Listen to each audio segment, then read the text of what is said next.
send my love over the mountain. I send my love over the sea. I send my love into the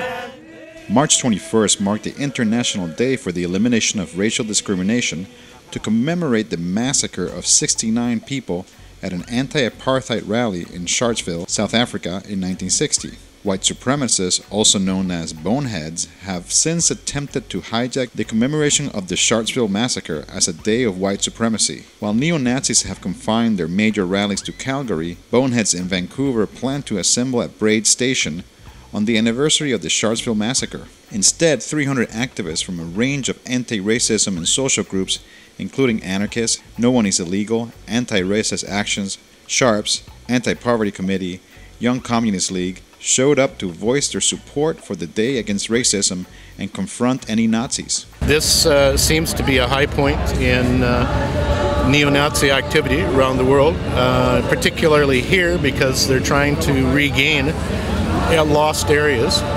And it's been about 15 years, 10 to 15 years that we've kept them out of Vancouver or kept them from re-establishing themselves. I think the economic times are probably not the only factor. Definitely the broader context of Canada right now, given the Conservative government, given ministers like Jason Kenney, who are doing as much as they can to increase the levels of racism in Canada and to keep people of color out.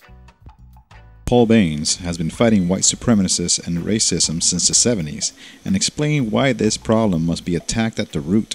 We have to because, I want to say one thing, that in this system that we have now, in capitalist system, racism is inherent. Okay, it will always be there, and it's very important that we fight these groups right away, so they do not take their roots in the community.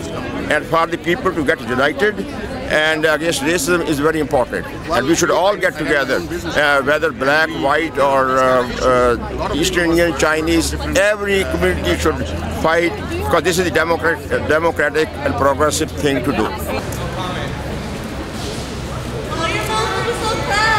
A small contingency of racists had a short-lived confrontation with the protesters, which later evolved into a confrontation with a member of the corporate media.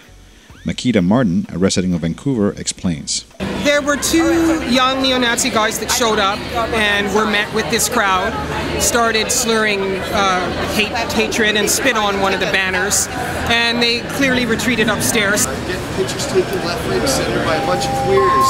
What's up? Put me on the news. So the Global reporter followed them and basically only approached them from the matter of them being attacked.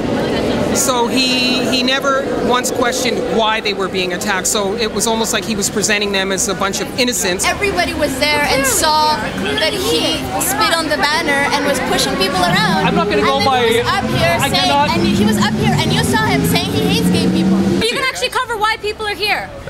Why is there racism in Canada? Are you going to cover that? No, slow down here. Are you going to cover that? Slow down a bit. Are you going to cover that?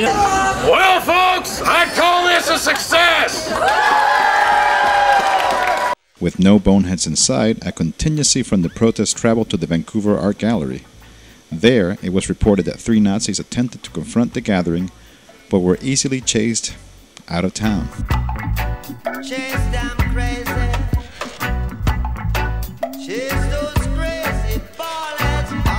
You're global and you are not biased. Come on.